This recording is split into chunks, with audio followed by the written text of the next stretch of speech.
the May 31st Kettle Hills Board of Commissioners meeting.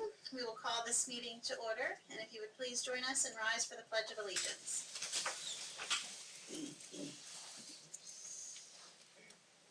Allegiance to the flag of the United States of America and to the republic for which it stands, one nation, under God, indivisible, with liberty and justice for all.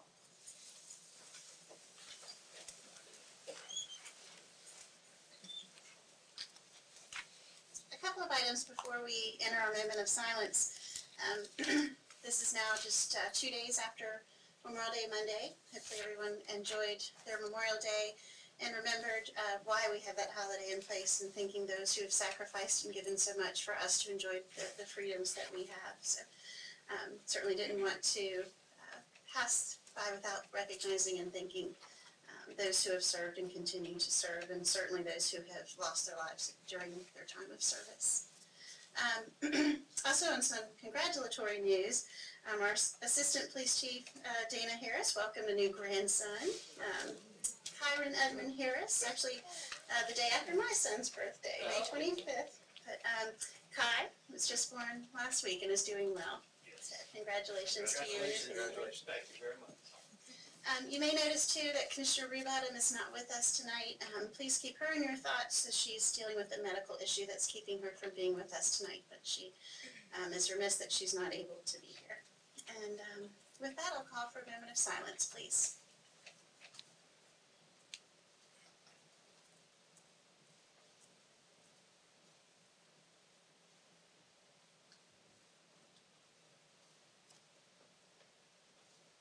Thank you very much. Before we go on to our agenda approval, I would also like to welcome our former mayor, Mr. Terry Gray. Thank you for being with us this evening. Thank you, Mayor. And with that, we'll move on to our agenda approval. So moved. Is there a second? I'll second.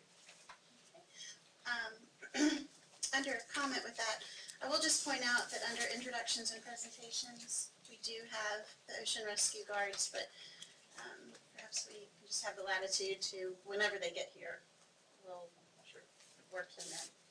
Okay, so we won't move them anywhere particular because we're not sure where to move them to. Okay, so with that, we'll motion to approve the agenda in a second. All in favor, please signal by saying aye. Aye. Any opposed? Great, thank you. Okay, so we will move on to public comment. This is the first time set aside this evening for public comment. We have two opportunities. This is an opportunity for anyone who wishes to address the board on any issue to bring it forward. We do ask, if you're going to speak at public comment, that you would go to the podium when called upon, identify yourself by name and address. If you're speaking as an individual, we ask you to try to limit your comments to 3 minutes. If you're speaking on behalf of a group, if you could try to keep those comments to 5 minutes. We have a sign-up sheet. We'll start calling from the sign-up sheet. No worries if you didn't sign up, then we can give you an opportunity. We just go by the sign-up sheet first. And we have no names on the sign-up sheet. So is there anyone that wishes to speak at this public comment time? Great, welcome. Okay, it should be less than 5 minutes. Okay, no worries. My name is Wayne Eubank. I live at 108 West St. Clair Street. My house faces south, looking directly at the backyard of the Bruin Station. And for the past 6 or 7 years, I've had an ongoing issue with the noise from 5:30 to 8:30 and from 11 to 2 a.m. I haven't complained much. I haven't gone to the police much until this year, because last time I retired, and I spent all of July, August, and September down here. I've spoken with Aubrey on numerous occasions and asked him to keep the volume at a reasonable level. My last conversation was last July in the middle, when we were having a particularly loud night. I went over there.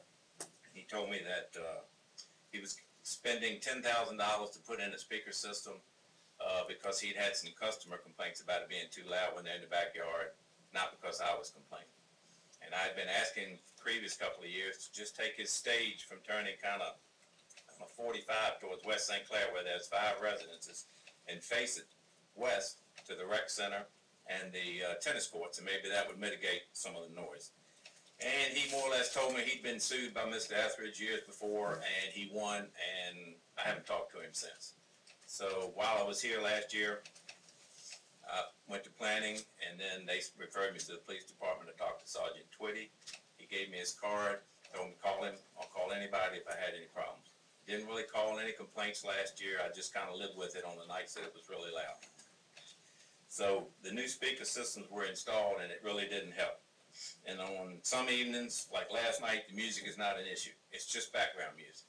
But when we got down here on Sunday on Mother's Day, they had a guy with electric guitar, and he sounded like Bon Jovi, and I felt like I was at a concert in the 10th row. I called over, asked them to turn it down, and they did not. I couldn't even carry on a conversation on the deck with my friends. Went inside, had dinner, I could still hear the music inside my house. All right. Last summer, I went to the planning department. I had a lot of cooperation from Cameron, and he told me it was a police department issue. Going forward, Mr. Sergeant Twitty said I should call him if I had a problem. So Wednesday after Mother's Day was a loud trio, a band, or whatever was out there, and I called the police department, and they went over there to check it out. This was after I called the Bruin station again and asked them to turn it down. They did not. That's when I called the police. Later that night, of course, they have the bands inside and the DJs, and you can hear the constant vibration and thumping of the bands. I never called on that until last Wednesday also, because I can hear that and feel that in my house when I'm sitting inside. It's so loud. So, it's really annoying when you get ready to go to bed at 11 o'clock and you know you're going to hear that bass thumping. It's like somebody's parked the car underneath the house with the, the boom box going underneath the house. And it's going to last till 2 o'clock. So, after a recent phone conversation with Meredith Guns, the planning director, and Sergeant Twitty said the only thing I can do is come before a board meeting. So I requested time to speak.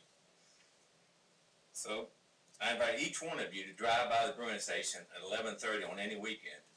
And what you hear when you're there is what I hear inside my house. And also I'll let you know, I am speaking for the other homeowners. A niece owns a house next door and a nephew owns another house, but they've gone home. Okay? What you hear when you're there is what I hear every night and feel inside the house with the phone. So in closing, I'd like to ask the board two things. Please request that the Bruin station take the stage from facing West St. Clair, because no matter what volume he keeps the speakers at, the music is still coming directly to the street. And turn it, just to keep it in the back, and turn it to where it might mitigate, like I said, half of the noise that we hear from 5:30 to 8:30. And the other thing is, after 11 p.m., whether it's residential or commercial, why should any business, bar, or restaurant be allowed to have any music, noise, or sounds audible outside their building, regardless of the decibel level, that can be heard, and not only heard, but felt inside houses that are 100 yards away? That's my question to the board. And I want to thank you for your time, thank you for listening, and thank you for what you do for KDH. Thank you.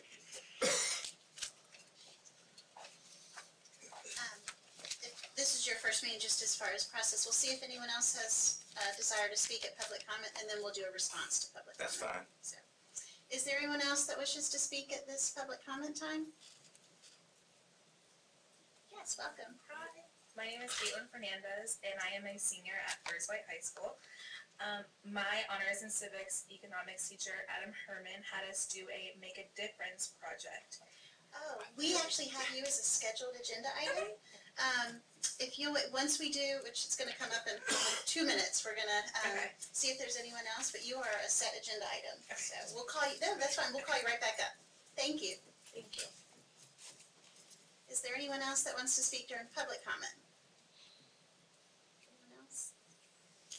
Okay, then we'll move on to response to public comment. And Dana, are you aware of the calls and if, I'm assuming obviously we did some readings and how that falls into. I was made aware of it last week, about 9 days ago, and requested that officers go out there and take readings at different times. They did as much as they could due to the weather. We had a lot of storms and then traffic and calls, but they did go out there, and at no time did they register anything over the commercial level, because this is a commercial zone, so the commercial level is a higher reading. So, but like I talked to him earlier, if he would call us exactly when it's happening, and our officers can get there as it's happening, we can take readings and take enforcement action there also. But we'll do anything we can to help, but it's got to meet the criteria for us to be able to do anything. And that's even at, 11 at night, It's 2 in the morning. right, that, the commercial reading is still higher than, the residential. So, you know, it affects people in residential, you had to go by the commercial zone where it occurs at. And when we looked at, go ahead. Is it they have speakers? It's only you're only talking about what's in the backyard, right? Yes, oh, well, no, from 11 to 2, I can hear the band and the DJ with the bass thumping inside my house sitting in my recliner watching TV. He stated that it's usually occurs when they have the band outside playing is when it has the worst. And I'd say during storm stuff, we didn't catch the band outside any at that particular time. And you're also saying it could be due to the stage orientation. Yeah, I believe the stage is not facing directly at St. Clair, but it's angled to where it's catching St. Clair, and our house and deck face directly into the backyard. If it was like the previous 2 nights, it's fine, but 3 nights ago they had a trio and the guy had a trumpet, and you came up full of trumpet. I mean, that trumpet was blaring 3 hours. I mean, I think it started out 5, 6, 7 years ago whenever it started them playing music. It was 1 or 2 people on acoustic guitar singing. We've had full rock bands back there where we've had to leave the house. I mean, literally had to leave the house. And I'm just trying to work it out. I didn't want to involve the police, and that's why I waited until last year and this year to make complaint. I feel like they have enough to do during the summer. You know, they're busy with things that should be done, and I tried to go through planning and found out I needed to go to the police. And Sergeant Twitty was very helpful. Every officer that's responded been nothing but nice and professional, sympathetic to the cause, but their hands are tied. Just for clarification, Dan, the readings are like at the outer edge of Property is Property occurring limit. from, where it's occurring from. Like it'd be Ruin Station, the side closest to his house is where the readings would be taken, you know, for a complaint. And not from his house, but from there, that would be the lighter source instead of at his house.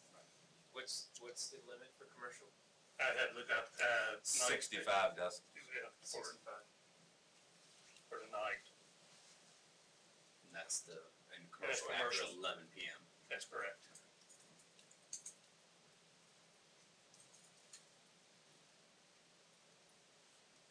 I'm not asking for them to stop any of the music. It just needs to be, you know, like I said, more of a background music and not so loud. Is there a particular night that you feel is louder than others? It just depends on who's playing in the backyard. And normally, in a month, it might be only 3 or 4 times. It's just depending on who's playing back there. Most people, they keep it at a, you know, after the police went that Wednesday, the rest of the week, the volume was toned down a little bit. But the nighttime music, the 11 to 2, the constant bass thumping and pounding that you can hear. I mean, I asked the officer to come in the house the other night, and of course he couldn't or didn't, but just to hear what I hear, because I love music as much as the rest of it, you know, anybody out there. And I'd love sitting underneath the house listening to Charlie Brown beach music on Sundays, but sometimes I can't even hear that from a radio for the music. It just depends on who they have out there. But they have not been responsive to when I called to just turn it down a little bit. And all of us are familiar too, with bass don't have to be loud to shake stuff in the house. Right, everything. Yeah, bass can just, Different frequencies, travels. well, if you will please continue to make the call so we can continue to get the readings and respond. And then I know some of us have relationships with those guys, so we can talk to them as well. That's all I ask. Thank you. And sometimes it's just kind of keeping the attention on the issue, and while you didn't want to involve the department, then maybe sometimes that's the best plan. Yes. All right, that's on record. Thank you. Thank you. Thanks, Dan. Thanks. Right. We will move on then to introductions and presentations, and Ocean Rescue is not quite here yet, but we do have our 2 students from First Flight High School. Ladies, welcome. If you'd like to come forward and introduce yourselves and tell us about your project. Hi, I am Caitlin Fernandez, and I am a senior at First Light High School. My name is Diana Chalai, and I'm also a senior at First Light High School. I am currently in a honors civics and economics class for Adam Herman, and as our final project, he had us do a make a difference project, basically finding something that would benefit the Outer Banks. And a group of friends and I came up with street lamps on the beach road. So our goal is to make the beach road a safer place, also to prevent future deaths related to accidents on the beach road because of poor visibility.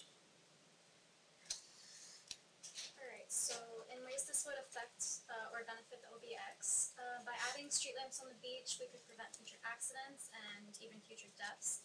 Every year, especially in the summer months, multiple foreign exchange students riding on the bikes next to the roads, tourists, workers, and even sometimes locals, they might be hurt or killed going, even riding in the car, but like going especially on the sides of the roads, riding their bikes or walking. Especially at night. Resources needed, we would need street lamps, construction equipment, tools, and published specifications. Personnel required, we would need construction workers, electricians, engineers, and law enforcement personnel. Long-term maintenance, street lighting systems require constant maintenance, which can be classified as either reactive or preventative. Reactive maintenance is a direct response to lighting failure, such as replacing a discharge lamp after it has failed or replacing an entire lighting unit after it has been hit by a vehicle. Preventative maintenance is a scheduled replacement of lighting components. Alright, so a question that would arise would be, what about sea turtles? To prevent any harm or confusion to the sea turtles during nesting season, which is May to October, the town could leave lamps off for any extended amount of time that is necessary.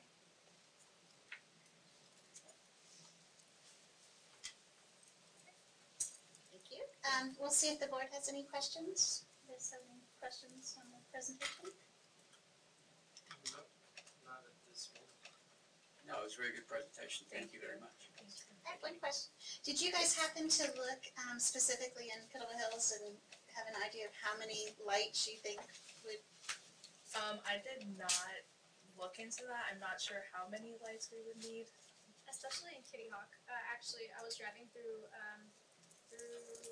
Corolla, I think, or Duck, and they had, I don't know if you guys have seen them, but at night they have like really nice bright LED lights on Yes, I crosswalks. saw some of that. Yeah, I've seen And that. those are really nice ideas, but especially when I'm driving down from work on Kitty Hawk, like through Kitty Hawk Beach Road, there are no streetlights whatsoever, and I've seen people like broken down in their cars, and it's a scary situation. Like even a few on the crosswalks would be beneficial.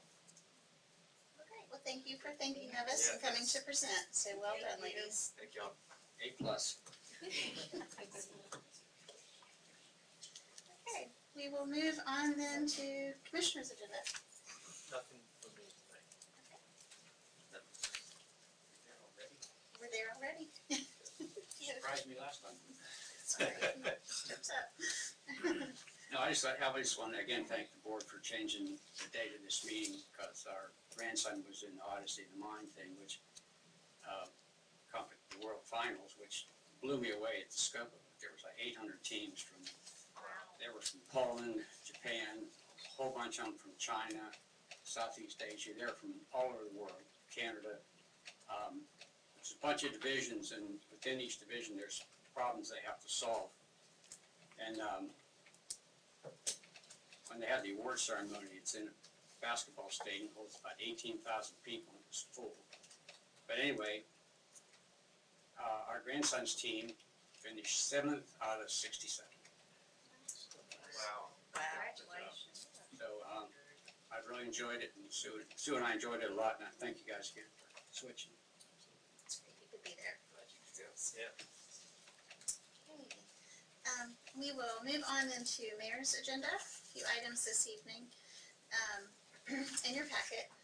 First is a proclamation designating June 2017 as National Alzheimer's and Brain Awareness Month, and June 21st, 2017 as the longest day. You may have noticed our Buildings and Grounds Division designed a depiction of the National Alzheimer's Awareness Symbol. And so it's back there with the lights and great, just they're pretty ingenious at the way they're coming up with that those logos. But this is the newest logo construction by our Buildings and Grounds Department, and it joins the other things they've done already this year, whether it was Valentine's Day or breast cancer awareness. So please take a moment once the sun goes down to go out there and see that depicted. But it's timely in that June is Alzheimer's Awareness Month, and along with that being that June 21st is the longest day.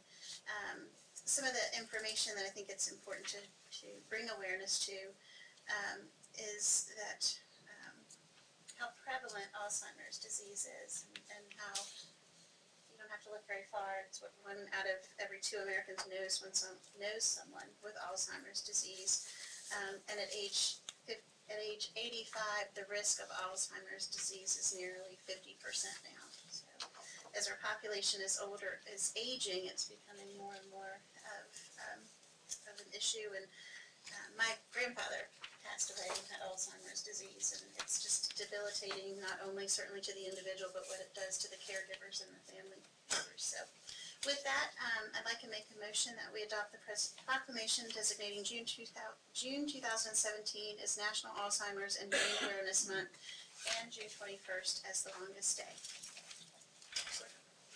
Any discussion? All those in favor, please signal by saying aye. Aye. Thank you. Also, I wanted to point out the fireworks. I know we've discussed this in the past, and now we have a flyer to promote the fireworks. If you recall through our discussion, it's not on July 4th. And it came down to we could not, based on the new requirements for companies to light off fireworks, the new regulations, that they have to be a North Carolina certified fireworks technician.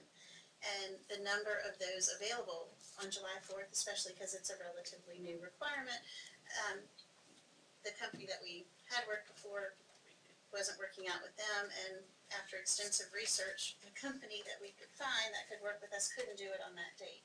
And so we wanted it to be within July 4th week, and we had agreed upon Friday, July 7th as our official date, with the rain date being the 8th. We've now started to get that word out.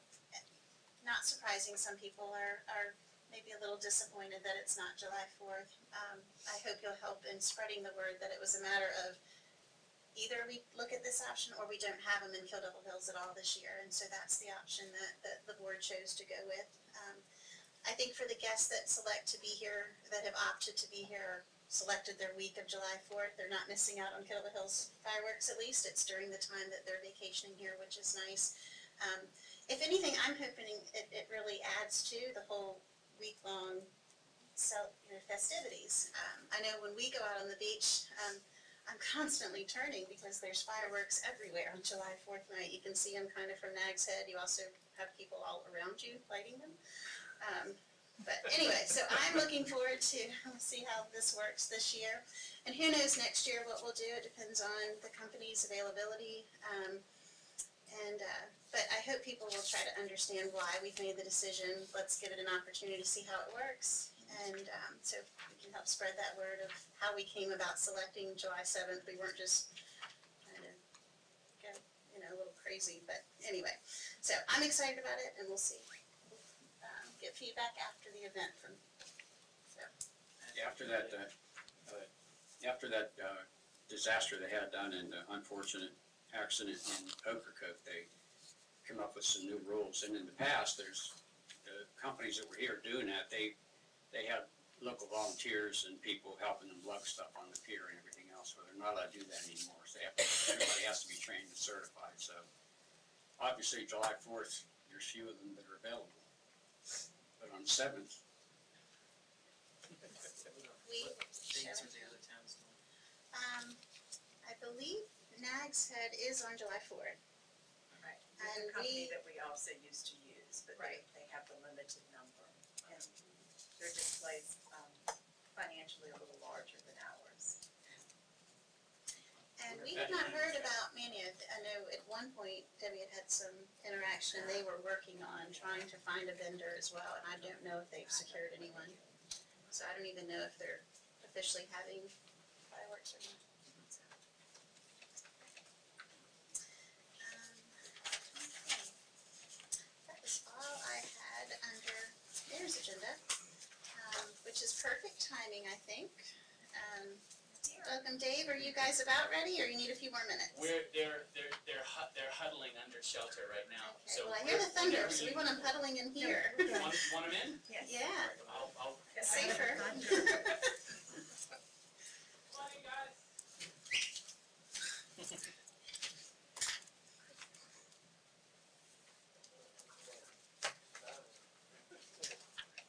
Walk with pace. Walk with pace and fury. Only because I don't want them in the thunder, not because.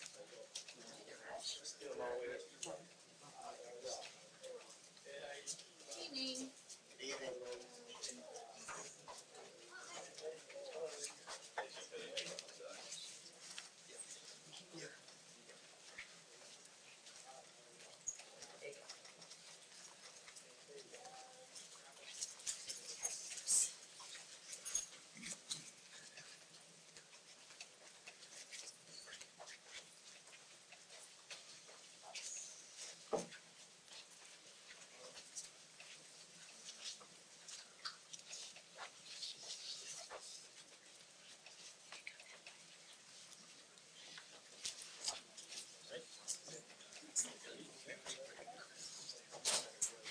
Welcome, everybody.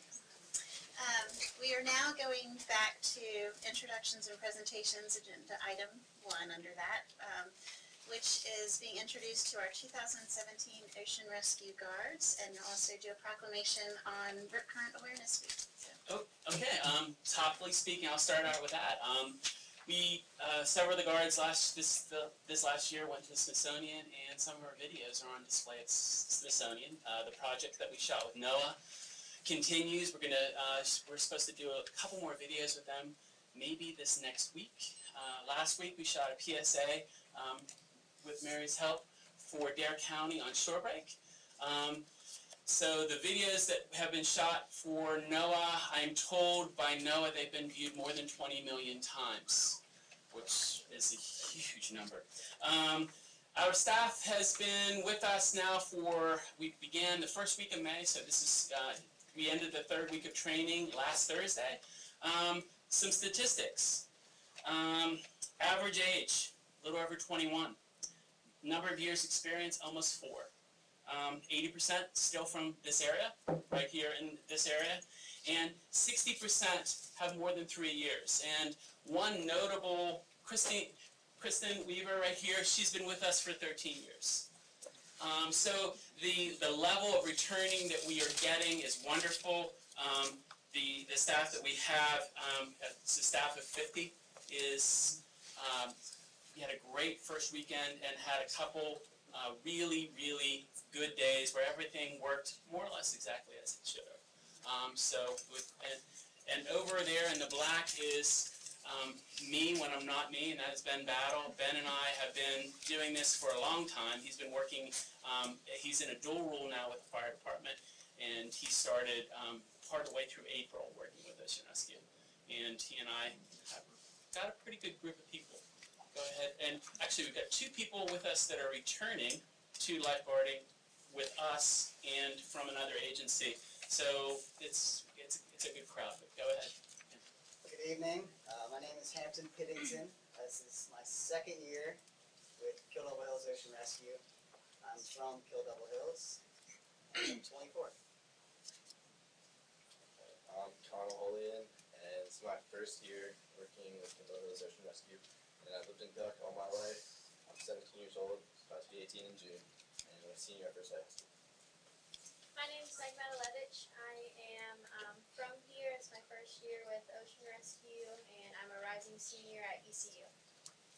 I'm Todd Gundenhauser. It's my first year I'm from Pittsburgh, but my family just moved here. I go to Charlotte. I just finished my first year there. My name is Bryce Dolan, and this is my second year at KDHOR, and I'm about to graduate from First Light High School, and I've lived here my whole life. My name's Katie Gunzenhauser. I go to First Light High School. I'm a junior, and I'm also I'm his brother. So his sister. I also from Pittsburgh, but I live here now. Hi, my name's Ashley Jones. I live in Kitty Hawk, and this is my second season. And I'm a senior at First Light, and I'm 18. I'm Abby Jones. This is my first year. I'm from Pennsylvania, and I'm going to be a sophomore at Westminster College. Hi, I'm Savannah Sutherland. I'm a second-year guard. I'm 20 years old. I'm from Tallahassee, Florida, and I go to Westminster College in Pennsylvania. Hello, I'm Dewey Wise. I'm a Kill Devil Hills local. This is my 6th summer with Ocean Rescue, and I'm a rising senior at UNC Wilmington. Hey, how's it going? This is Familiar Faces. My name is Benjamin Battle. This is going to be my 13th season with Kill Devil Hills Ocean Rescue. My 3rd year full-time for the town. This is by far one of the best crews we've had in years, and I really enjoyed training with David Elder this year.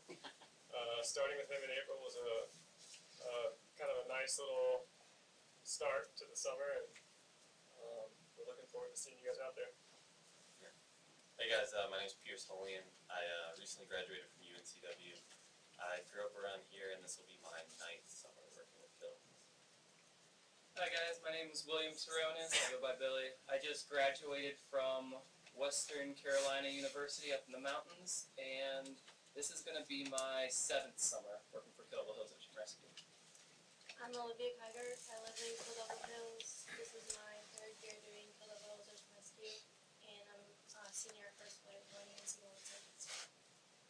Hi, I'm Taylor Simmons. I live here on the Outer Banks, and this is my 4th season with Kill Devil Hills Ocean Rescue, and I just graduated from COA. I am Holly Angelo. I'm 19. I'm from Ohio. This is my first year with Ocean Rescue, and I go to Westminster College in PA. Hi, my name is Kira Foster. I live in Kitty Hawk, and this is my 2nd year with KDHOR, and I'm a junior at First Light High School. Hi, my name is Casey Rocker. I'm 16 years old. I go to First Light High School, and this is my first year. Hello, my name is Megan Geringer. I worked in Corolla for Ocean Rescue for 8 seasons. And then my husband and I, my 2 little girls, moved down here, so I joined this team. My name is Connor Hay. I grew up in Springfield, Virginia. This is my 2nd season, and I'm currently enrolled in Northern Virginia Community College. Hey, how's it going? I'm Sam Vandesandy. I'm from Elizabeth City. This is my 2nd year doing Ocean Rescue.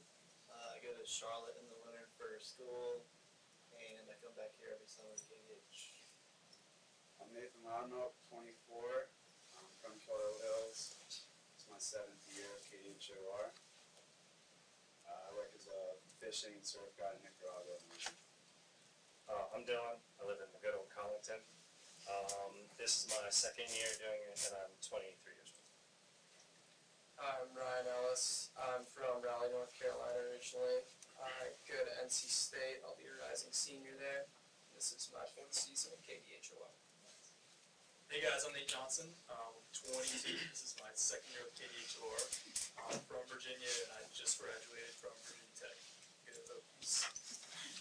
I'm Bryce Pugh. I'm 17. This is my 2nd season with Ocean Rescue, and I'm currently a student at First Light High School. My name is Logan Gerhardt from Pennsylvania, 2nd year Kill Devil Hills Guard. My name is Lucas Thomas. I'm 19, graduated high school, and I'm a local on the Outer Banks. My name's Sam Angelo. I'm 22, 4th season with KDH. I graduated from Westminster College in the spring. Yeah. I'm Brandon Bugles. I'm 18 years old. This is my 3rd year with Ocean Rescue. I'm a local. I go to First Light High School. Hi, Hi, I'm Genevieve Ramirez. I'm from Kildover Hills, and this is year number 6 for me, and I go to ECU. I'll be a senior in the fall. I'm Sabrina Ramirez. I'm KDH local as well, and I just graduated from ECU, and this is my 3rd year. My name is Megan Dowds. This is my 3rd year with KDHOR. I'm from the Pittsburgh area in Pennsylvania, and I am a rising senior at Westminster College in Pennsylvania. My name's Corey Young. This is my 3rd season working here, and I go to Cape Fear Community College in the wintertime. Hey, I'm Thomas Moore. I just graduated from Marshall University. This is my 3rd year here, and I'm from the DC area. Hi, I'm Trevor Tilley. I'm with KDHOR. This is my 4th season. I'm also a full-time firefighter in Compton. I'm Kristen Weaver. This is year 13 for me. I'm also a full-time paramedic for Dare County EMS. I'm Brody Robertson. I'm 20. This is my 2nd year at KDHOR, and I'm transferring to TCC in the fall. Hey, I'm Joe Hilger. It's my 3rd year with Kildover Hills Ocean Rescue. I'm still enrolled at College of Albemarle, and I love my job. A couple things of note. Kristen is handling our training, medical training this year.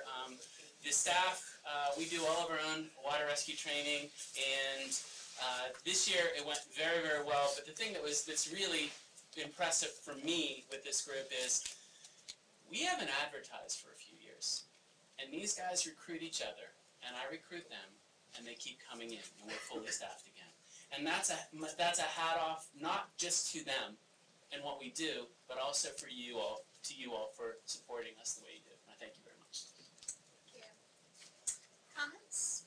Questions? 3 years from Pittsburgh, right? That's where I'm from.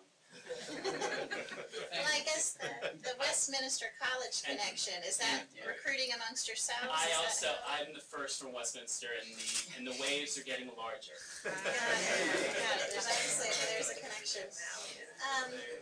So every year, this is always so impressive to us that you all come and that we're introduced to you, and it's a highlight. It's great to see your faces, and we know we'll see you on the beach, and for us to be able to recognize the important work that you do for our community. It's invaluable, the roles that you play. I'm guessing though, maybe Dave's told you a little bit about what you may encounter this year, because we are going to be undergoing beach nourishment. So it may be something this year that you're subjected to with questions and comments and feedback, and we want to make sure that you know where to deflect that to, because that's not going to be your role in answering that. So Meredith's raising her hand bravely. But you're going to be on the beach and people may walk up to you, so hopefully you feel very well prepared to not have to engage in but so much conversation, and politely redirect them to someone else so you can focus on what you're there to do. And we'll keep you through Dave, and we're going to try to do our best to keep our beachgoers and our community informed, whether it's on the website or social media, on what's happening with beach nourishment, to try to get that information out so it's not coming through you. But I envision that could happen, so hopefully you'll keep us apprised if we need to be doing anything else to support you all. I think the ship traffic offshore is going to also do a really good job of getting the word out. People are already asking when all the boats are out there, so it's already beginning. And as it gets closer, I'm sure it'll be more apparent. But thank you so much for coming this evening, and good luck this summer. Thank you.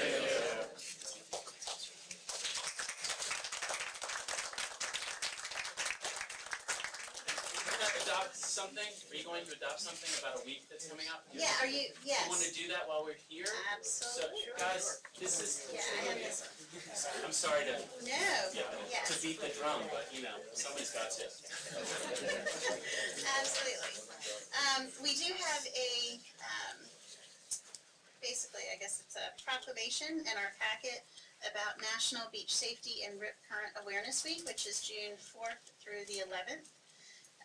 Certainly, you all are well versed in rip current safety and trying to help guide our folks, educate them. But the resolution that's in our packet is to help promote the education and awareness of that. So With that, I'll make a motion that we adopt June 4th through the 11th as National Beach Safety and Current Awareness Week. I'll second. Any further discussion? All those in Some favor? discussion. We Yes, had, please. Somewhat of a busy day today. I think at least over 4 or 5 water advisories. Our guards were getting in the water, talking to people about rip currents. So just give you guys a heads up. It may be somewhat of a busy summer for that. Great. Okay. All those in favor of the motion, please signal by saying aye. Aye. Any opposed? Thank you, Dave. Thanks again. Thank you.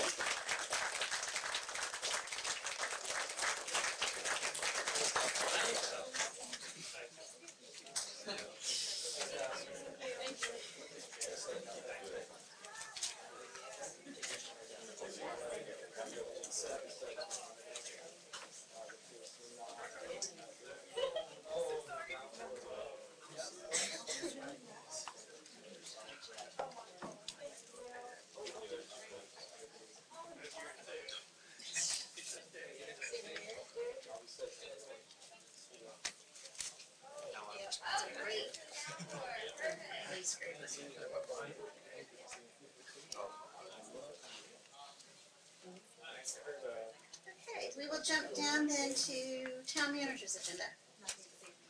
Town attorney's agenda? I am good. Okay, thank you. Move on to the consent agenda. Yes, ma'am, thank you. On the consent agenda this evening, we have 4 items. The first is adoption of the minutes from May 8th, 2017. The second is to amend the consolidated fee schedule to establish a $5 plus tax charge for the new KDH license plates. And Mayor, if you'll hold that up for us, thank you. You'd like to release $5 plus tax? Plus tax. Number 3 is budget amendments. The first is to provide funds for the town's share of the Dare County Emergency Management Alert System. The second is to record government access channel grant funds. 3 is to provide funds to purchase additional rollout carts for resale. And lastly, to provide funds to replace the shingle roofing system over the building that we're in.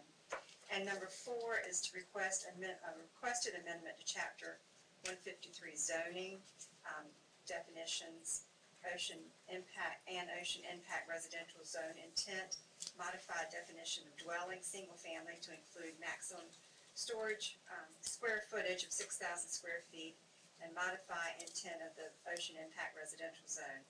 Request this public hearing be scheduled for Wednesday, June 28th at 5:30 here in this meeting room, and approval of the consent agenda would be in order, and we'll schedule the public hearing as recommended.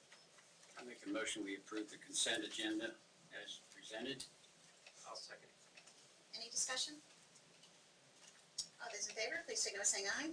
Aye. Any opposed? Thank you. Thank you. Okay, with that then, we will move on to the budget work session. One more request, may I be excused? Yes, you may. Thank you. Okay. Thank you. Good evening. Abandoned ship. Have a nice evening. Brings the weather out there. I'll put in a request for a raise on the retainer, so consideration, and I'll see you guys later. All right, have a good evening. All right, guys. Can we sit with you? You don't mind?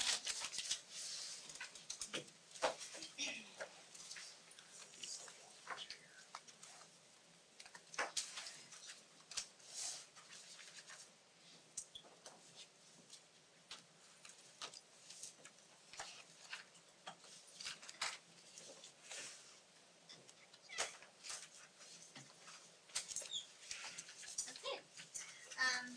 So as far as we will suggest to operate the budget work session tonight is to go through each section and highlight the any significant changes. We'll do an overview at first, which is the first few tabs in our budget, and then really ask an opportunity for you to ask any question that you have. If there's any item that you see you're either not understanding the change or want more information on. In addition to Beverly, we have other staff in the finance department, and we also have our department heads that are here as well to answer questions that you have as well. So we'll start and let's turn to section I. Start there with kind of the overview.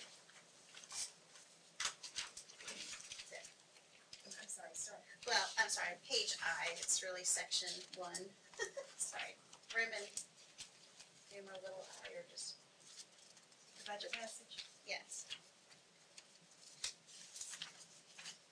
You'll notice in the middle of the first section, it starts out with preparation of the recommended budget for fiscal year 17-18 was guided by our goals to maintain the overall quality of life for residents, to maintain the quality and variety of services provided, complete beach nourishment and shoreline stabilization, identify and conservatively budget all available revenue sources in each of the operating funds, the general fund, the water fund, and the wastewater fund. There is no recommended change to the ad valorem tax rate. That remains the same. The ad valorem tax rate in the municipal service district remains the same.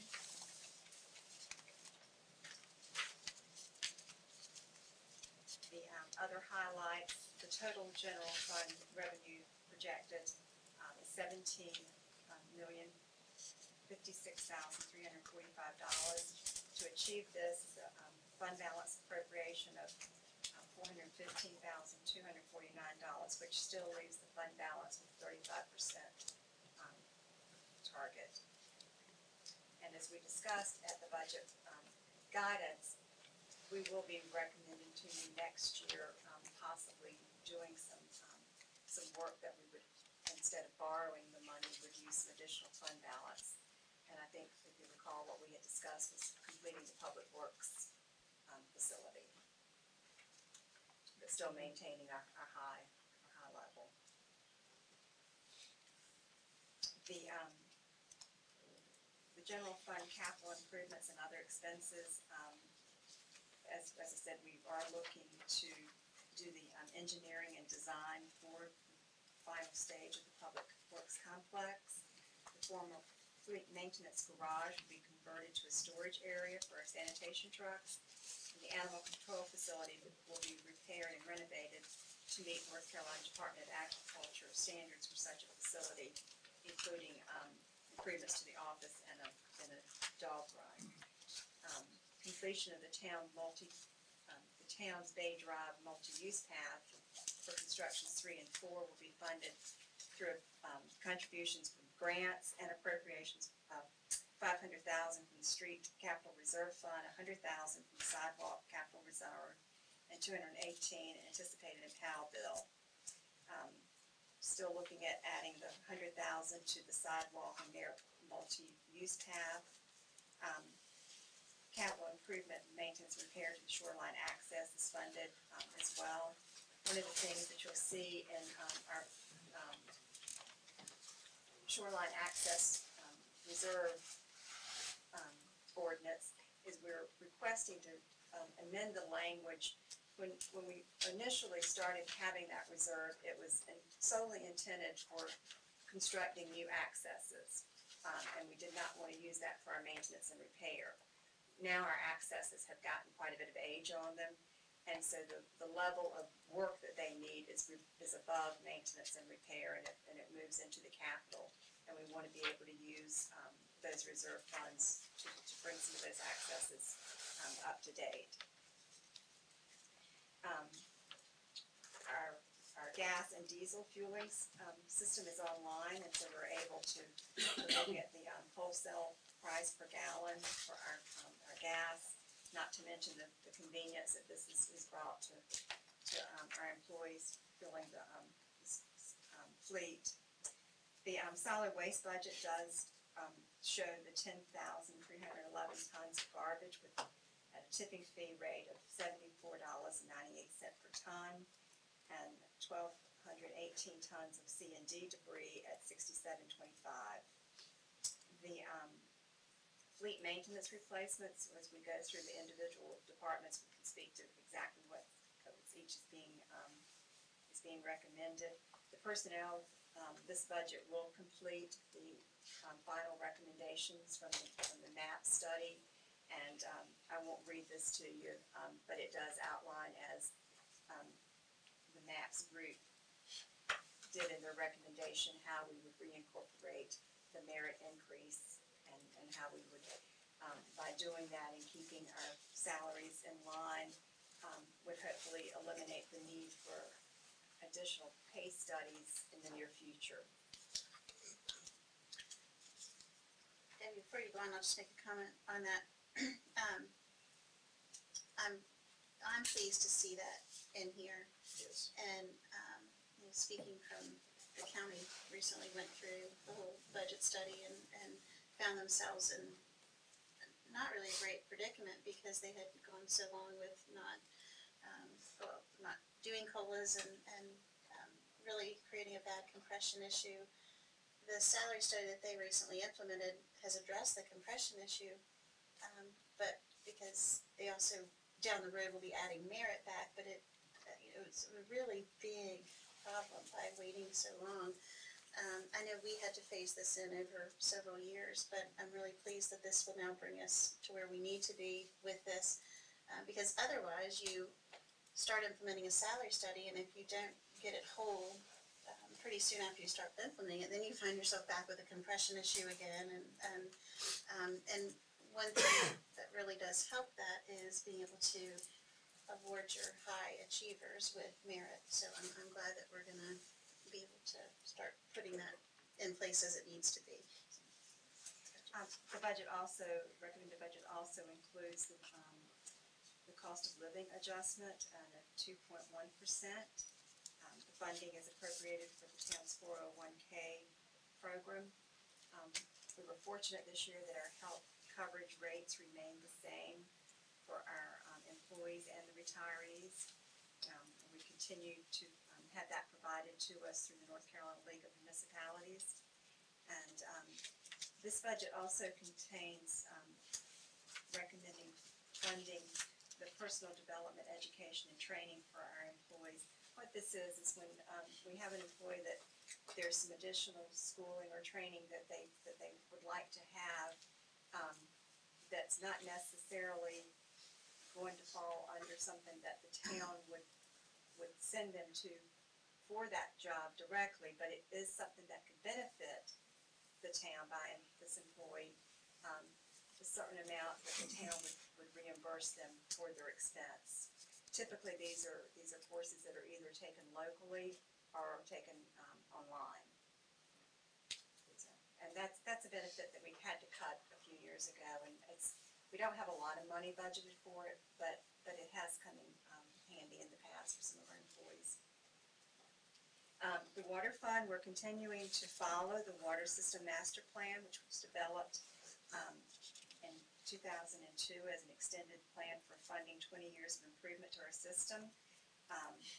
During 2011-2012, the plan was revised to consider the more than $9 million in infrastructure improvements completed since the plan was adopted.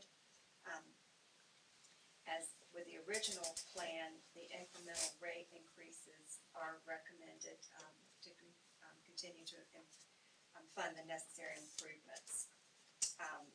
In the upcoming fiscal year, retail water rates are recommended to increase 4% as we continue to address the operating cost and water line and system improvements.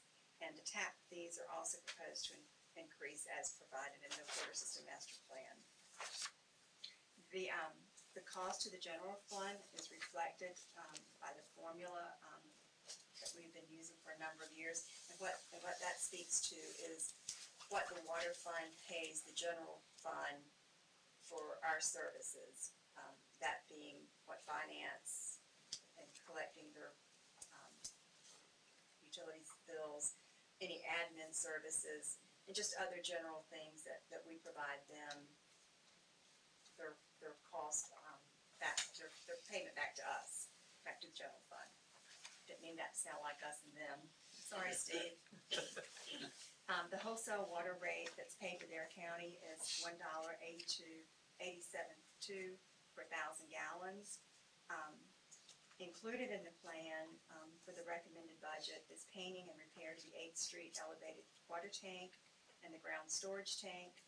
Design, the final design for the construction of a 300,000 gallon replacement for the existing water tower, circa 1963 at the 1634 North Croatan Highway. And it also includes, the recommended budget also includes the water main improvements along Bay Drive in connection with the multi-use plan. The wastewater plant would continue to operate as we have in the past, with providing for sustainable, reliable operation, funds needing capital improvements, and enabling repayment of the long-term loan that was provided by the water fund. And there is a repayment of $18,750 from the wastewater to the water fund. And with that, Mayor, we can now go into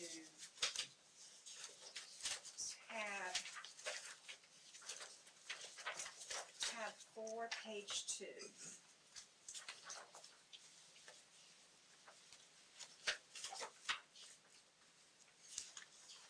And the highlights here, it basically hits the things that I just said, with a couple of exceptions. The countywide, local, and state sales tax estimated growth of 3.5% from the 16-17 level. The occupancy tax growth 2.5 from that 16-17, and the transfer tax 2.5 from the 16-17. Powell bill distributions we're looking to remain at the same level, and projected revenue growth of 2% in general sales tax on electricity based on projected energy consumption. Then the finance department is on page 3 is just provided you with the pie chart there and just some numbers by functions. I think it would better serve us to get into them individually.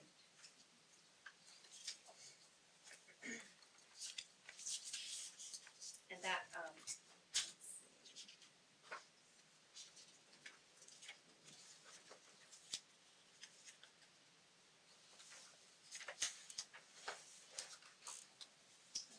I'm going to suggest that you go to tab 6, page 14.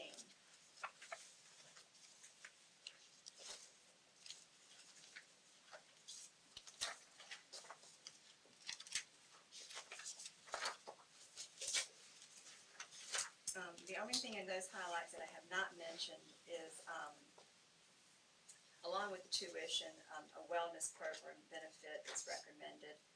We feel that's important to help maintain our healthy staff that has helped us with our insurance rates and insurance premiums. And simply what this is a small amount that we would be able to help offset employees' wellness programs, whether it be at something like the Y or a local gym or Weight Watchers. Well, actually, the Weight Watchers that we're doing, the Weight Watchers at work, Ron Farley in our finance department was able to get a grant for the town from our insurance company. So that at this point, that is being funded solely through a grant. But in the future, if we were not able to get that grant, that would be something that it could be used for. And the election costs are budgeted, since we do have that this coming fall. Yeah, I think the wellness program that the town operates internally, and does Ron still chair? You guys have a committee, and does Ron chair that, or is it? He's sort of the he's our guru. He's your go-to person. But the programs that they put in place, and then the package offered through our insurance program, I think we're seeing a return on that by being, I mean, the fact that we're not seeing an increase in premiums this year or cost is, that's great, because in some agencies, you know, that can go anywhere from 10 to 15% a year. So, and I will add, one of the things that our insurance company just did for us this past week was they held a wellness assessment, a 2-day wellness assessment up at the fire station. It was for the employees, their spouses, and the retirees and their spouses. And they basically went through a wellness assessment that would it would be. It's a biometric screenings that requires, is that what you're talking about? Right, and so, in other words, if the employee doesn't need to go to the doctor for any other kind of physical, that will serve as that. So it took very little time. You get your weight, your blood pressure, cholesterol, all sorts of information in a very short time, and a little coaching. Things that needed to be talked about. So that was very convenient. They've been real good to us. So those are really good benefits too. Yes. The county does that, and one thing that they were able to, after they did their biometric, they identified several folks that were in high-risk categories that didn't know they were in high-risk categories for a chronic disease or something that becomes a really significant cost. Sure. So those are really beneficial to help people try to identify any issue early on. That's great. On page 15 is the actual expenditures for the admin. I will not go through each line. If there's something that you have questions, we'd be happy to address those. One of the things that you will notice in this budget is that the department's request and the manager's recommended are pretty much identical. The department heads all did an outstanding job. They have a lot of help from finance, but they really do a good job in requesting what they truly need, and it makes my job a lot easier in presenting it to you. Debbie, the only question I had related to page 15 was under professional services. I see that we have historically budgeted anywhere from 18 to 15, but for fiscal year 15-16 again, now 16-17, we're only going to spend around $8,000, and we only did around $7,900. On page 15, line item 508000, bless you. Yes, I'm just checking my sheets.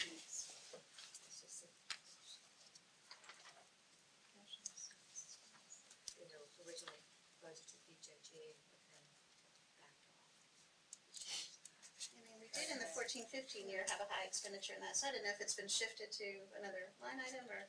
This increase is for DJG engineering services for the final phase of the Public Works Complex. We realized that. That cost is actually in buildings and grounds now, okay. so we did reallocate the $213,000. It's just the average. Oh, I see what you're saying, yeah, okay. What they budgeted in years past, and I don't know if they do, some of the, is it the truck screenings that are done out of our line? Do you remember? I know we're doing a lot of the think drug drug screenings screenings, in-house. Yeah, we're doing a lot of that in-house now. And that, I believe that does come out of that line. So, I think that would, because our costs have gone down, going in-house, the kits now are much less expensive than having to have them sent off. Well, that may be one you guys can You'll just look look at at and just see, well, you just may. And one We of don't the need things, the extra 10,000 sitting there then, okay, but you can look at historical trends, that's all I was looking at. okay, Look yes at ma'am. something. So the question I had on 15.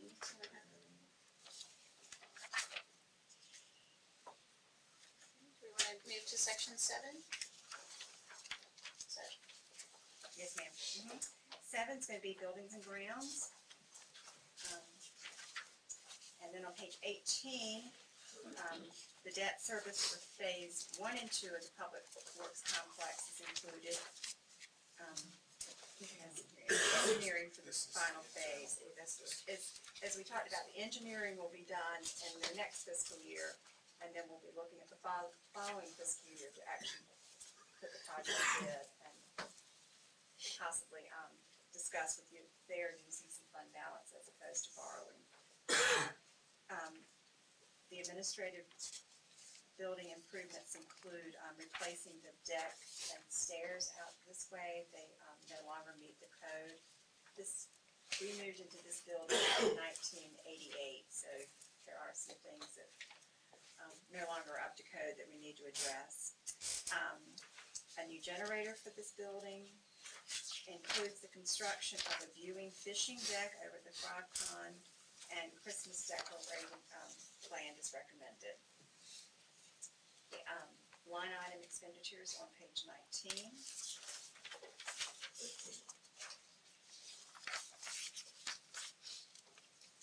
And the $231,170 is the DJG. Question I had on this section was, we had talked about the shoreline access and with beach nourishment, where I don't remember what the outcome was.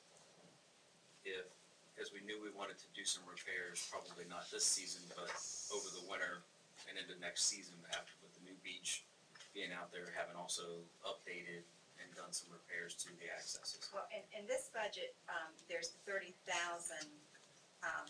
for the beach access improvement, but that was also what I was speaking to about being able to use the shoreline access reserve fund monies for those, because those improvements would be more than your typical maintenance and repair.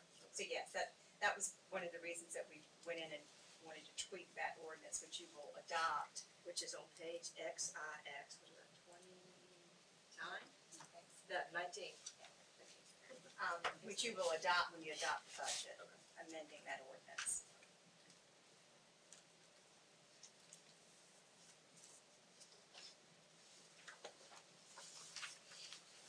Okay, if there's, and those capital items are on page 21. Debbie, with the recent information about Aviation Park from FEMA, would that be separate from this? Okay, so that's not gonna be in here because we're gonna wait, receive money, then we can. Record a grant. Perfect, okay, great. And Meredith did an excellent job staying on top of that. Thank you. Did you guys hear that through her perseverance and efforts, we are gonna get reimbursed from FEMA, so Yeah, you'll see a budget amendment for the debris in that part of the storm pretty soon. And then I'm thinking that you want, so reimbursement, you'll see a budget amendment for that portion in next fiscal year, 17. Pete's already working on the design, and we did an alternate procedure, which was a little more time consuming, but it allows us to make modifications to the actual rink that the players and users really wanted. It won't be as is, whereas it'll have certain things will move around so that it's a more usable, professional size rink. So we were able to work through FEMA to secure that alternative money, but it is reimbursable. So. at some point when timing's right and you're at the stage to be able to put that information, I think a presentation on that would be nice. Just because I've gotten some calls both from the women's roller derby that kind of disbanded that want to reform, but also I guess there was a men's group that I recently received a call from too. So I think we have quite a few folks that would be interested in hearing it. So at whatever time that's appropriate. Okay, for the beach nourishment on page 24.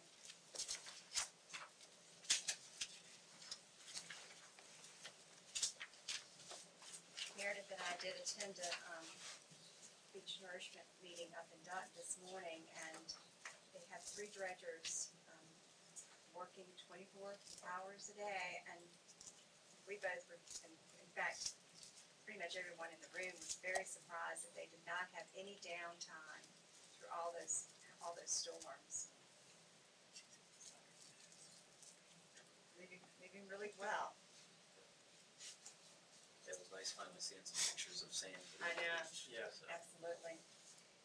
All right, if you would then go to the next tab and go to page 28. It's our Finance and Tax Department.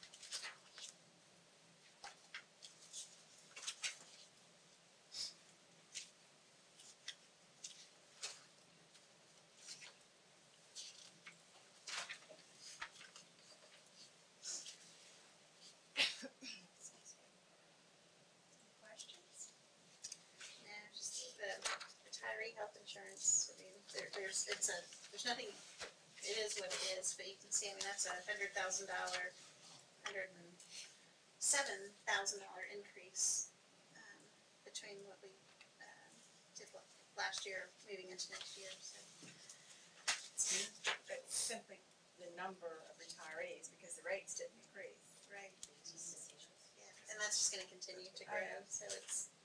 Well, it amazes me how it increases the next month that you retired. You're basically the same person, just much older, that retired.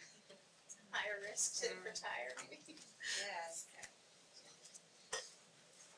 Any questions in that section? Okay. To tab 10, page 31. This is our MIS. This is our NORA.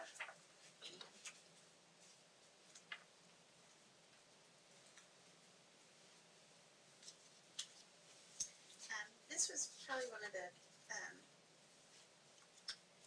there's a significant difference in, I guess we have some specific requests for supplies and materials for 17-18 that we're not looking at for 18-19. You've got some specific items, okay. Supplies and materials, because those things are under 5,000, but they add up, you know, so. Let's see what just to kind of give you a idea, these are computer replacements. But one of the bigger things is we're purchasing 100 Microsoft Office licenses at $406 apiece, so $46,000. Which is about the variance there, that between the years.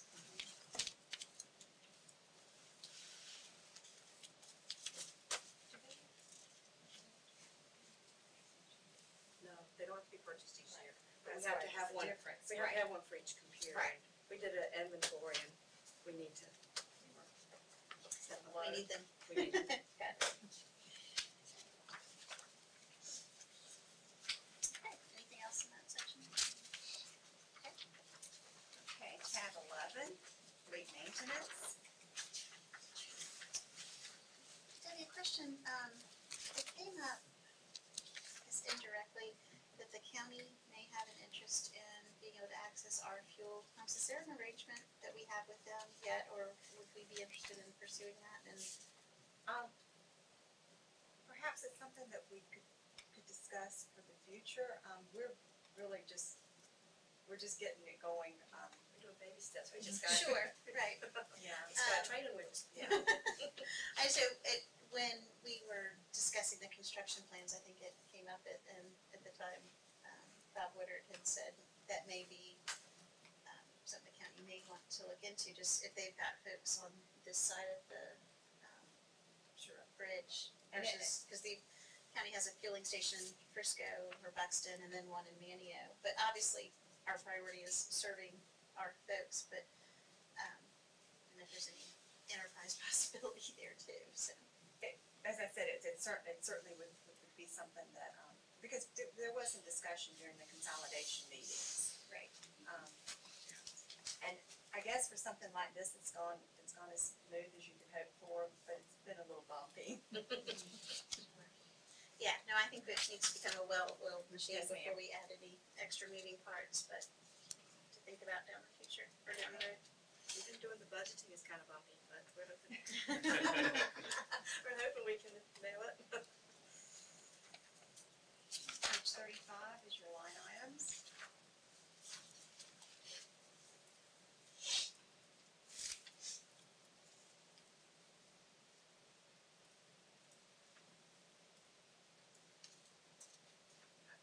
I hope you've all had an opportunity to see the new garage. It's quite a different working environment than what they've had. Sure is. And I guess, are we not really seeing, or we're not predicting, I feel like it's, maybe I'm missing something. I feel like in words, we're predicting a fuel savings, but maybe just not within our fleet maintenance department Oh, that no, we're overseeing it? budgeting, we're purchasing, this is a budget to where we're purchasing the fuel and filling it up in bulk, and then we charge it out to each department. But we have to have this budget in place to get the tank full, so we'll always have an inventory of that amount of fuel. Okay, so you're gonna And see so we it. felt like fleet maintenance was the best place to budget that, because they're gonna have the control. Okay. But yeah, it will get charged out to each department, but this is our fuel inventory. Got it. Okay. That makes sense. That reflects the bulk price, cause I think before we were getting it We're getting the without retail. the retail minus the taxes out of it. That's correct. So, And a number of things, the convenience, the ability to have fuel in the event of a storm, whether it be a hurricane or a winter storm.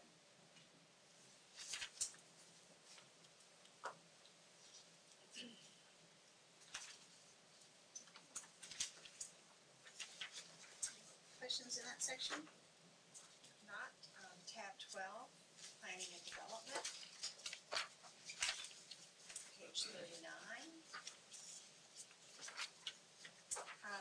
Will state one thing, if you recall, we had a request from the Historical Landmarks chairperson for funding for printing the Landmark Commission historical home books and other related historical landmark commission cost, and that has been included.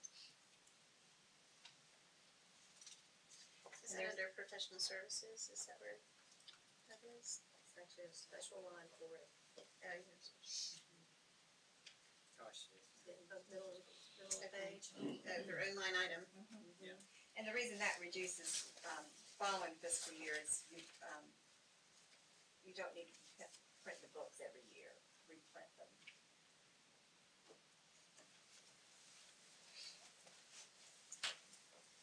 That, professional services for this, I guess I'd marked it thinking that was one, cause it's another one that it historically looks like we're not spending, but we're budgeting. There- Something we can check. Is that your surveying or stuff, Meredith, for Pete, or? The professional services we have used in the past for consultants for planning and planning documents. Right. Obviously, we're getting ready to try to take on 2 planning documents, so that would, help us get started, with those before the full contract came out for the updates, to get review of the land use plan question survey and things like that is the items that we would typically take out of professional services. Or if we come upon a project that we need, a professional consultant, we've used that line item to, be able to hire said consultant, whether it be an environmentalist to do an environmental review, or a structural engineer to look at a specific project. Pete is a civil engineer, and sometimes we do need a structural engineer. So that's how we've used it. It's not been used here lately, but I feel very confident in the upcoming fiscal year that it will get used. Thank you.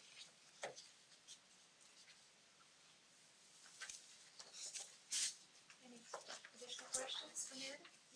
Okay, tab 13 will take you to Police Department and Animal Control Division.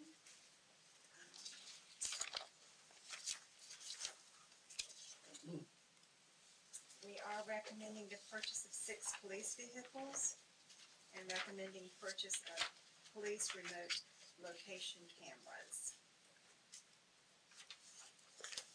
And the mandatory funding for law enforcement separation for 3 retired police officers continue. Line items start on page 45.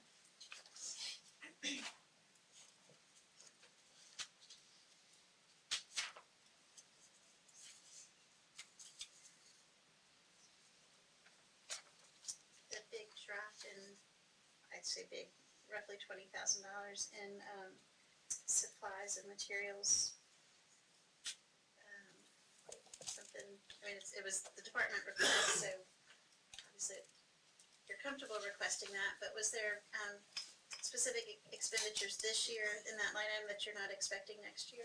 If I'm not mistaken, we requested, the same amount. I think it was the body cameras that We just had to amend we had to Right. revise the budget to We account for had that. to order them out of supplies and materials. You're right. and then- Okay. I Okay. remember those coming The in. value, consent the agenda. value of a. We had to do a budget amendment We for had that. them in capital outlay and then we put them back. Yeah, perfect. Okay, great. Holding tight. And if I may say, we lost 2 vehicles due to accidents this year that were totaled, so that's the additional vehicle that we're requesting.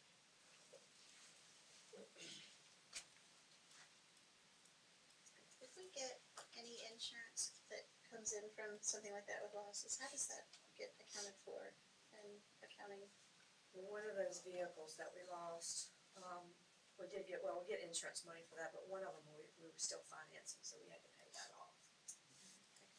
Um, And these were, And I think we are planning to replace one sooner than later, is that Yeah. correct? That I just approved. that all came about while you were out. Call out, so. Don't leave.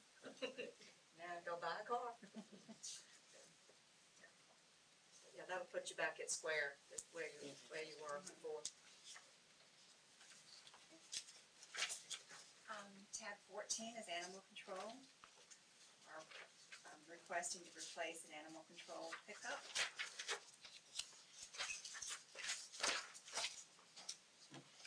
Pretty lean budget.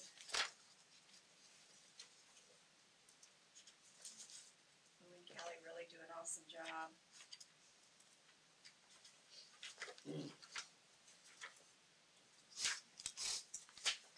and had to pick apart. No, it's actually lower than the current year.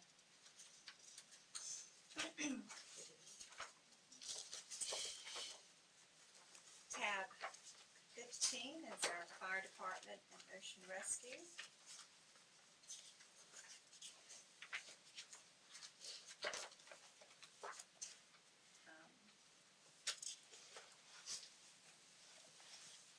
On page 54, a couple of the highlights, replacement of the 1996 Carolina skiff is recommended, and additional funds are included for health and fitness screenings for both the volunteers and the career firefighters.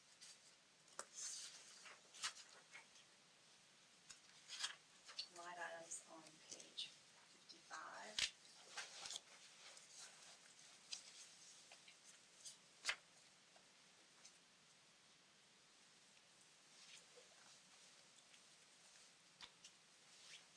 One theme that you see throughout these budgets that have been submitted by the departments is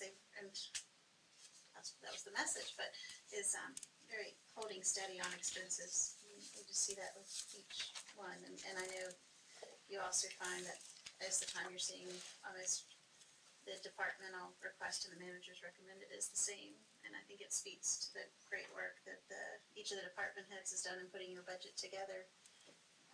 So it makes everyone's job a little bit easier through the process. I have a question about, I guess, page 52. Fire Department Ocean Rescue Division overview and staffing. I'm sure there's an explanation for it, but. 52? Yeah. It says lifeguards 21.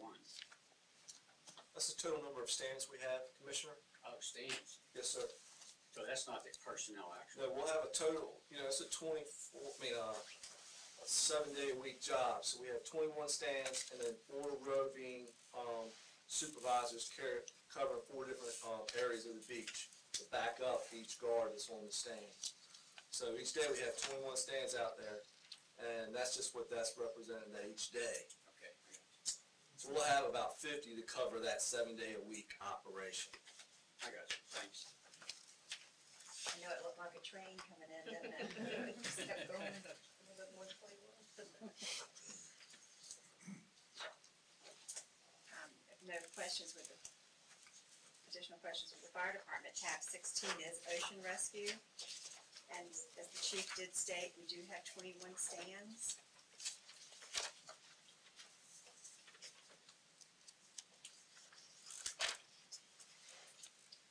Line items begin on page 59.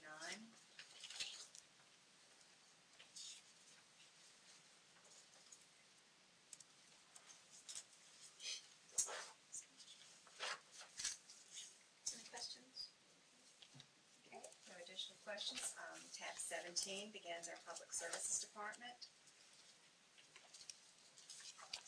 This includes our streets and sanitation.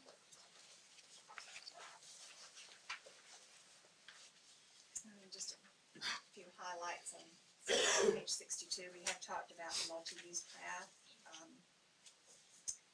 So, and to fund that, we're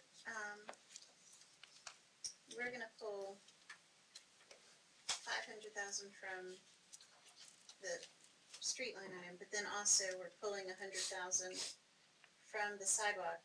Yeah, And we're putting in 100, I mean, that's really gonna be a wash. What you're gonna do, how that's getting funded is, there's already a balance, there's some balance in the street capital reserve fund.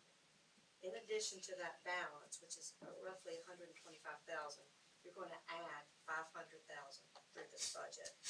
The same with the sidewalk, there's a small balance, 20-some thousand in the sidewalk capital reserve fund. You're gonna add 100,000 through this budget. Those two, that money, as well as the Powell bill money and the grants will fund that project.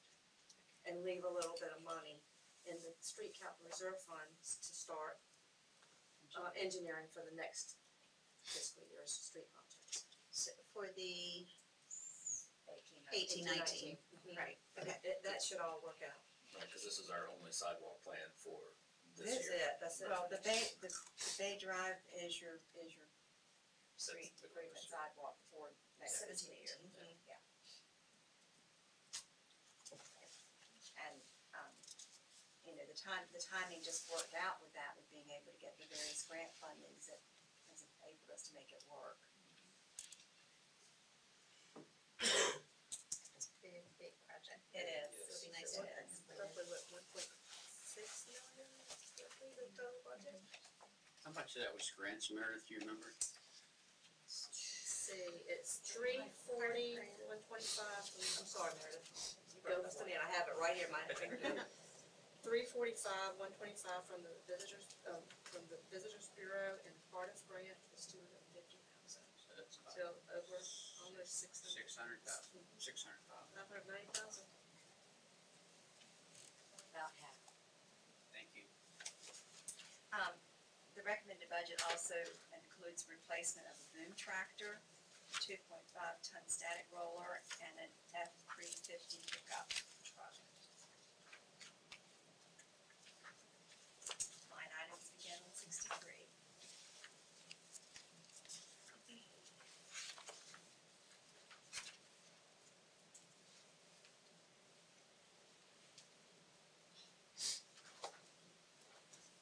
Again, we had, just a budget amendment this year at some point under street maintenance. Because we historically have spent, or budgeted 50,000. Well, the discretionary, And then yet we're, It does appear that.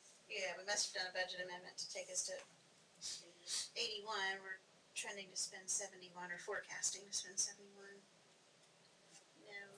Fourth Street drainage repairs, we had several culverts that failed on the side streets across Fourth Street.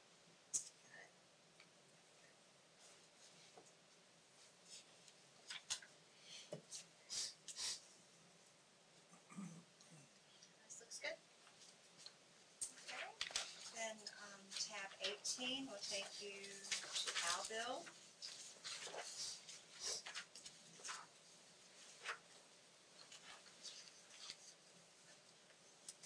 Again, those monies will be used for the tab. Tab 19, solid waste.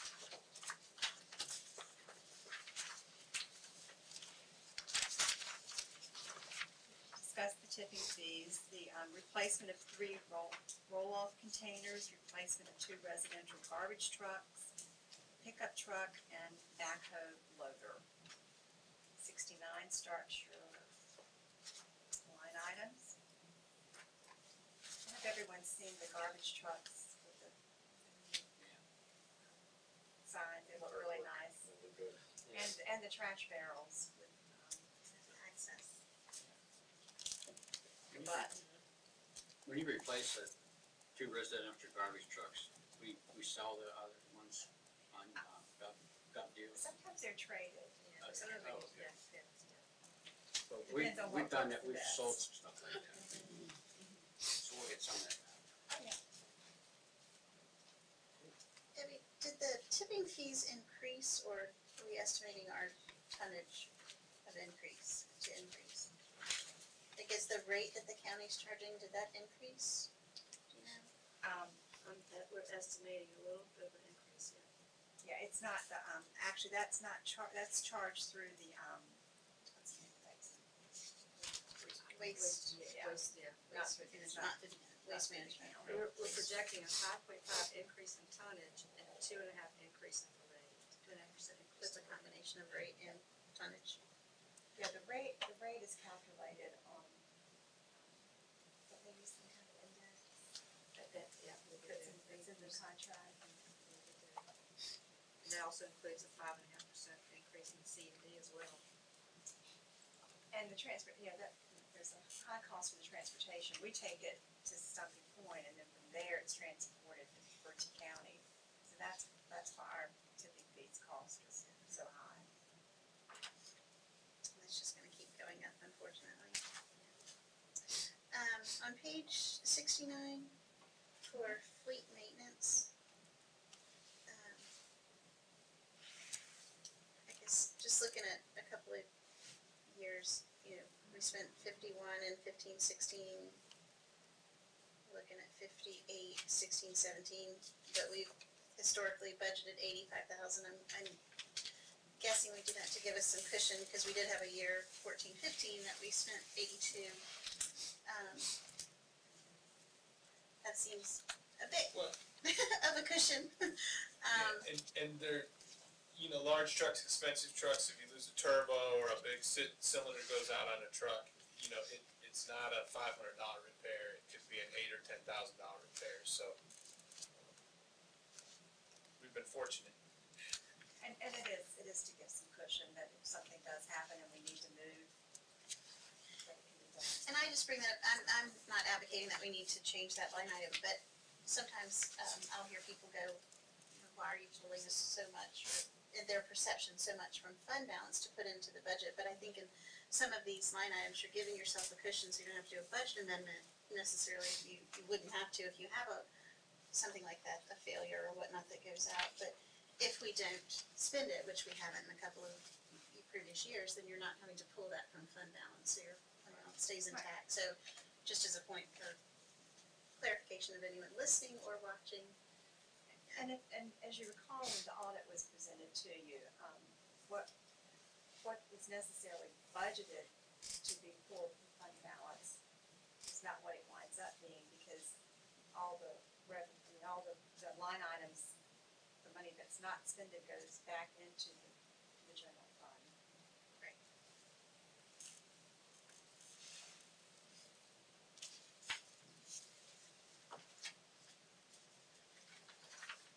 Any other questions?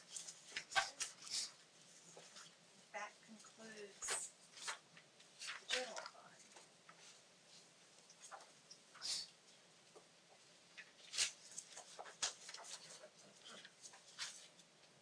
And the water fund tab, if you'd like to go to tab 23. The highlights on page 74 I addressed earlier.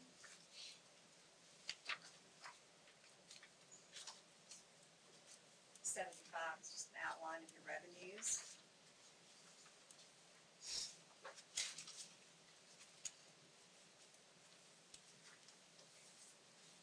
Tab 24 will take you to the expenditures.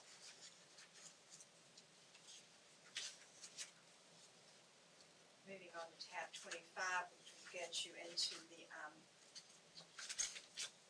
water department overview and staffing, and then on page 82,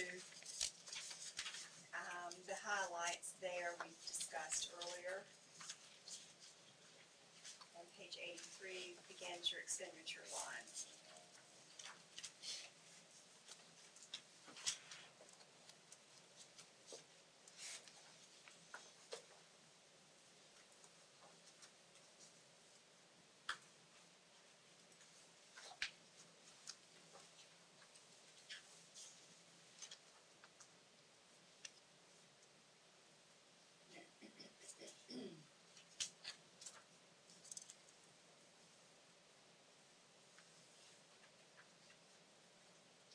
Beverly, did we have a set percentage that we were factoring an increase on utilities overall? Do you apply a set percentage that you base that on? Not really, no.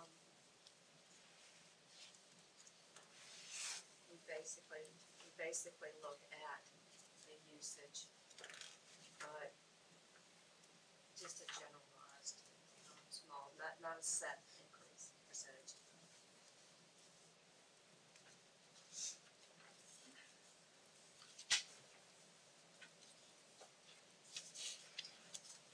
There's no additional questions. Tab 26 will take us to the water plant. And again, we've addressed the highlights earlier on page 86. Expenditure lines began on 87.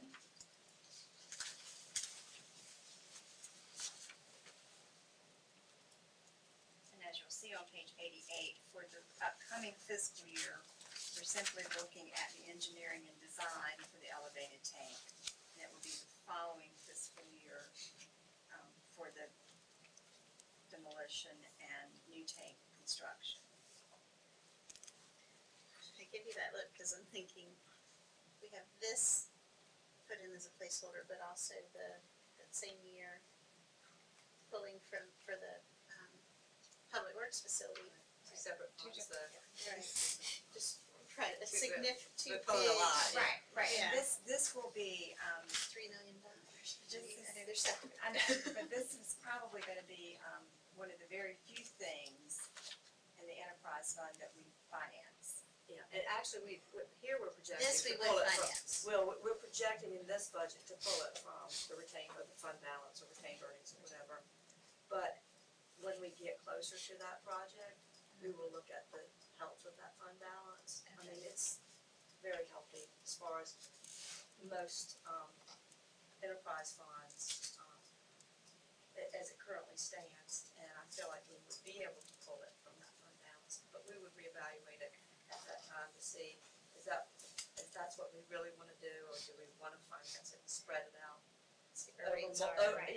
Over ratepayers over multiple years, so. And the same with the phase, the final phase of the public works. That's Right. just something, if you recall, we just briefly discussed at budget guidance. Right. But as Beverly said, with the water tank, as we get closer to preparing that budget, then we'll have a better handle on what our recommendation would be to the board. Would your one of your considerations be the rate we could borrow? Well, yeah, that would be the rate that we could borrow, and like I said, it's a large purchase, so you're looking at water utility customers, the ratepayers currently. This is accumulation of funds from prior ratepayers. So do you wanna spread it out over time, or do we wanna go ahead and pay as you go? They're just We putting would in our add- we two-year would- budget plan to see what. Yeah, So you we- see the number. We would reevaluate that next. Time to next digest it. year. Yeah. Okay.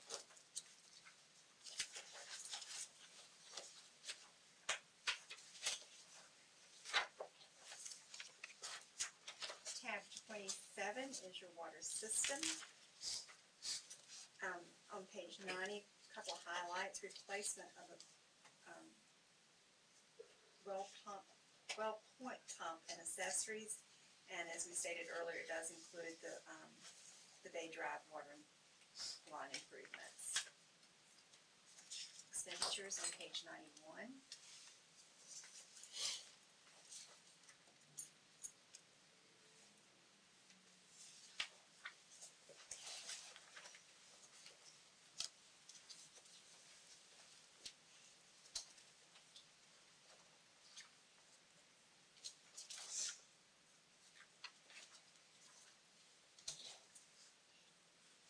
Any questions?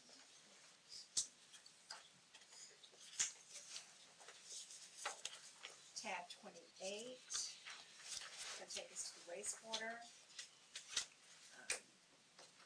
And then on, tab 29, page, tab 30.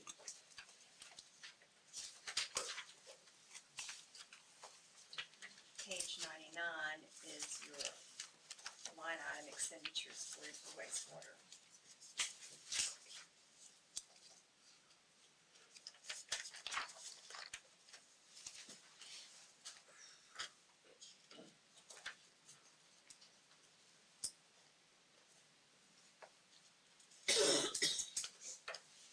Questions for wastewater?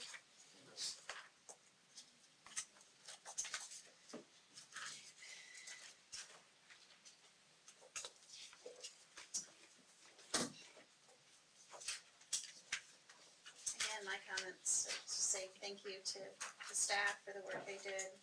Thanks for turning in budgets where you're holding expenses and only requesting really essentials to keep providing the level of services that we're providing. I think that's really apparent in being able to look at a department's recommended or requested budget and a manager's recommended, and when they align like that, it shows that synergy and that work's happening. So I appreciate all of your hard work on preparing this and putting it together.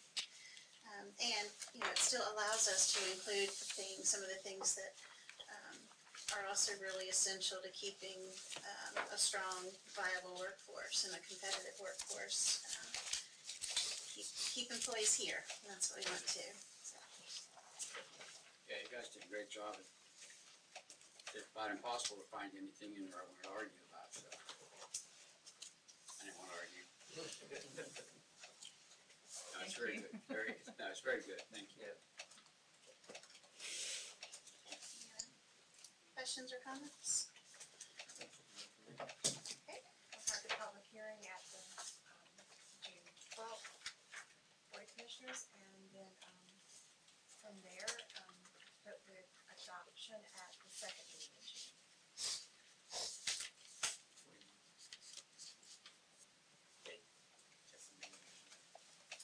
Just set a public hearing for something else that night. June 28th. I think it's the 28th.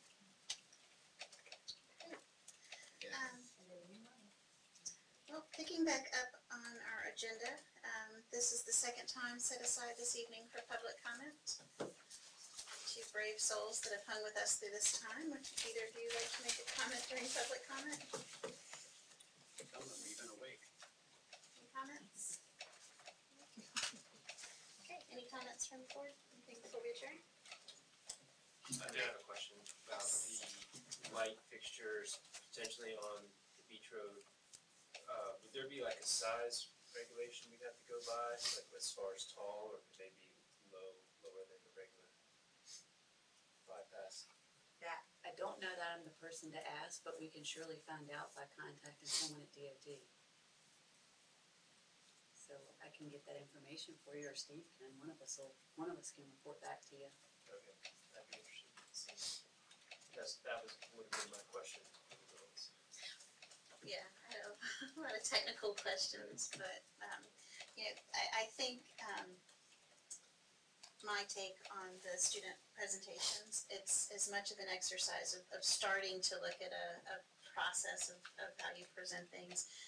I think the experience of coming and speaking before a board and that public speaking is invaluable, and that's really, you know, to provide that environment where they're comfortable doing it, they get some feedback, but not challenging them on what they're presenting. I think they learn a lot by gaining that experience. And, you know, we have a lot of adults that are uncomfortable standing up and speaking as much as we don't want them to be, but they are. So for the students to have that opportunity, I think is invaluable. All right, anything else? Okay, with that, call for a motion to adjourn. So moved. Yeah, second. Any other discussion? All those in favor, please signal by saying aye. Aye. Thank you. Good night. Thanks, Jerry.